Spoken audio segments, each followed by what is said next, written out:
Sordia comes from a root word. And the root word of Sordia is aswad. And the word aswad in Arabia is black. So when you put the word Araba, it comes from to move, Araba. And they name cars Sayada from the word Araba. Araba means to move. Put it together, black people who are moving. Saudi Arabians. But then they take the whole context out of the word and give you what they call today Bedouins. Because they know you don't speak the language. So if we go back to the language, we say, wait a minute, he's talking about some black people that was moving. So where did these cracker-looking white boys come in? These pale-looking Arabs.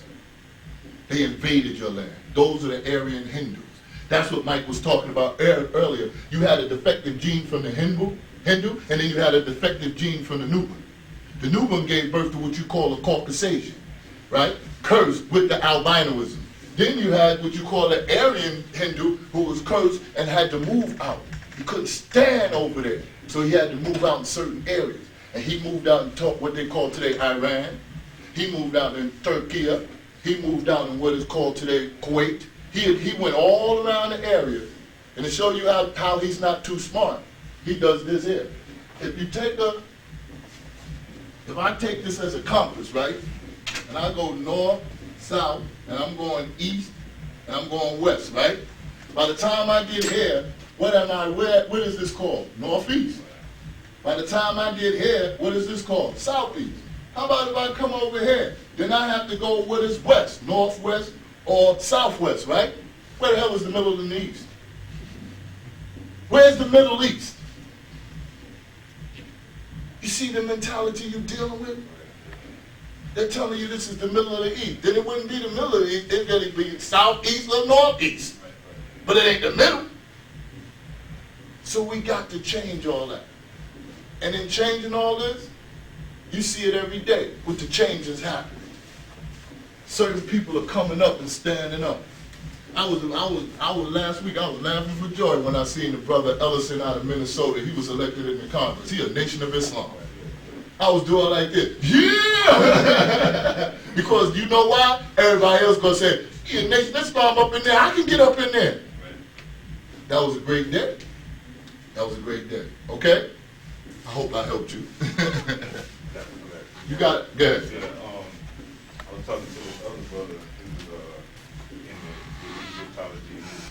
It kind of refers back how you were saying they were frightened when they saw the Elohim and it got into their blood and it kind of altered their seed. Right. He was telling me that you know, if you save your seed up, I guess, for a year, then you can have a genius child because like in the sperm it contains all of the, I guess, essence of yourself. So saving it up for a year gives it an opportunity to mature. What do you mean saving it for a year? Just don't do nothing crazy? Yeah. Okay.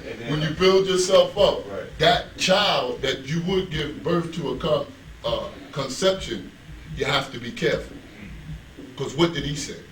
Well, he was just saying. No, listen what he said. Build himself up. Right. You better build your wife up too. Right. Okay. You can't build yourself up and then don't build her up. That's what happened with Ham and his wife. See, what happens is with that, remember, when you go back to the story of Cain and Abel, Cain slew Abel, and he got kicked out of the garden, and he had to reside in the land of Nod, where all kinds of demons was. And I see a lot of Nodites today. Anytime you get that haircut, and you shaving off both sides of your head, and you got the little tomahawk, and you color it, that is a trick, that is a trademark, that is a sign, that is a symbol of the land of Nod. That's a symbol of a demon when you do that. That's why I'm so glad that Brother Chad Johnson cut his hair. I was like, boy, you don't know what you're doing. And now I see sisters, once again, that always pops up. Everybody getting this mohawk, making circle crops in their head. They just formulating out of them demons. And out of that, he married into that family line, along with, because see, Abel had a twin sister that Cain took. And what I mean by, in those days, when you gave birth to a twin. That's how Cain was able to have his wife. Because Cain had a twin sister and Abel had a twin sister. They don't write that in the Bible because you talk about a 6,000 year period and this happened 49,000 years ago. So they thrown off. They don't know nothing about this. So because woman had memory glands, that memory glands was not to suckle one child, that was suckle two child. They didn't have no Infamil and Soyalac back in them days. A lot of cows wasn't running around in the garden. Show me, they say you that all of the beasts was in the outer field. in the outer garden. They wasn't in the inner garden. They wasn't in the Garden of Eden. They was outside of it. So the milk that was nourishing children were coming from the breast, memory glands. So when Cain went over and took another wife of them demons, right? Cain did something when he seen that there was another brother born in the line of Adam, and that was Seth. Seth was a replacement. But Seth's seed didn't come from Adam. Seth's seed came from the Elohim or Anunnaki, the angelic beings, they would say. That's why I said God said, I'm replacing it. You know, he hit up Eve. So by the time that bloodline happened, every child that Seth named, Cain named the same child. So they hid in the fact that if you came up and you said, well, we looking for the seed of Enoch. And they said, I was born by way of Enoch. And that's how that negative gene got in the family of Noah. Once again, Noah was perfect in his generation with the kids he gave birth, but all them kids took wives, their wives wasn't perfect. And that's how Ham had that problem. That's why Cain was born. So the seed can be deceived if you don't take care of both of y'all. Both of y'all would have to go a year of purity. And then that child you give out won't be as pure as the child of the child if you keep that format up. By the time the fourth generation gets here, you got perfect kids from your loin. That's how you do it. Because this one gonna have problems, because he was gonna act like you a little bit, but his son is gonna be pushing that, and then by the time this son is born, that's the perfection. So that's why they say the fourth generation, you cleanse yourself out. It won't happen to the first, but it's going to happen to the fourth. And the one that you give birth first, he's going to have a certain motive train of thought. But if you keep that way, when you conceive, you make sure you take, he'll keep that. And gas it to him, and pass it to him, and pass it to him. And if she do the same thing with the daughter, and pass it to the daughter, and pass it to the daughter, because you cannot be pure yourself and marry some Jenny. You can't do that. See that? That happens a lot.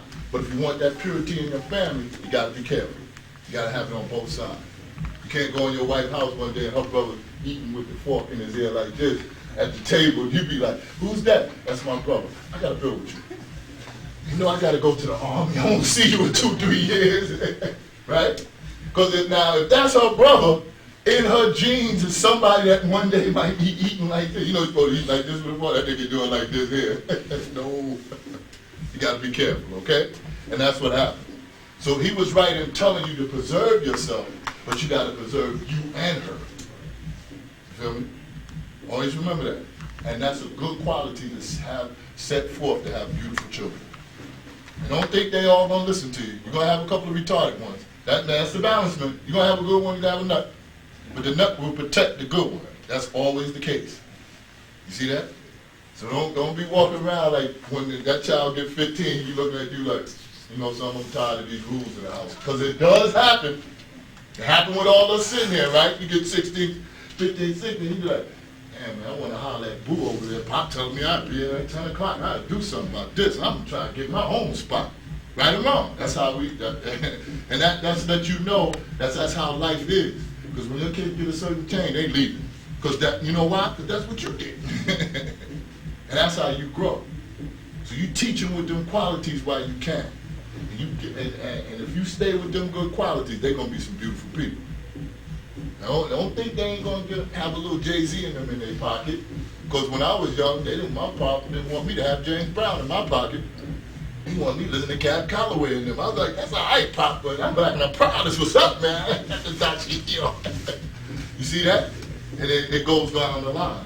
You got to let them, you got to treat them like you was treated at times. So you got to understand what they're going through. And that'll make you a good, tell me, it'll make you a good father. All right, y'all? All right. I'm going to get ready to go get the Holy Ghost next door here. I'll see y'all next week, okay? All right, what do? Appreciate it. So y'all good? Yeah. It's definitely a blessing for the elders to come through and bless